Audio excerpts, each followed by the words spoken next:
സ്വാഗതം. ഇന്ന് 9th table എങ്ങനെയാണ് ഈസി ആയിട്ട് സോൾവ് ചെയ്യാമെന്നാണ് ഞാൻ ഇന്ന് പറഞ്ഞുതരാൻ പോകുന്നത്. ചേട്ടന്മാർക്കും ചേച്ചിമാർക്കൊക്കെ അറിയാൻ തോന്നുന്നു. അറിയാത്തവർക്ക് വേണ്ടിയിട്ടാണ് ഈ വീഡിയോ. അതും കൈ വെച്ചിട്ടാണ്. അപ്പം നേരെ വീഡിയോയിലേക്ക് പോവാം. 1ന്റെ നോക്കാം. ആദ്യം ഫസ്റ്റ് ഫിംഗർ ഫോൾഡ് ചെയ്ത് കൊടുക്കാം. അപ്പോൾ ഇവിടെ എത്ര ഉണ്ടെന്ന് കൗണ്ട് ചെയ്യാം. 1 2 3 4 5 6 7 8 9. അപ്പോൾ 9 ആണ് ആദ്യത്തെ ആൻസർ. അപ്പോൾ നമുക്ക് സെക്കൻഡ് നോക്കാം. സെക്കൻഡ് ഫിംഗർ ഫോൾഡ് ചെയ്യാം. ഇവിടെ ഫസ്റ്റ് 1 ഉണ്ട്. അപ്പോൾ ഇവിടെ 1 എഴുതാം. ബാക്കി എത്ര ഉണ്ട് കൗണ്ട് ചെയ്യാം.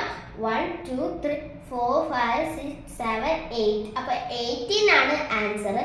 ഇതുപോലെ എല്ലാം നമുക്ക് കൈകൊണ്ട് ചെയ്യാം. ഇനി നമുക്ക് എക്സാമ്പിൾ ഒരു 16 ഒക്കെ നോക്കുകയാണെങ്കിൽ 6th ഫിംഗർ ഫോൾഡ് ചെയ്യാം.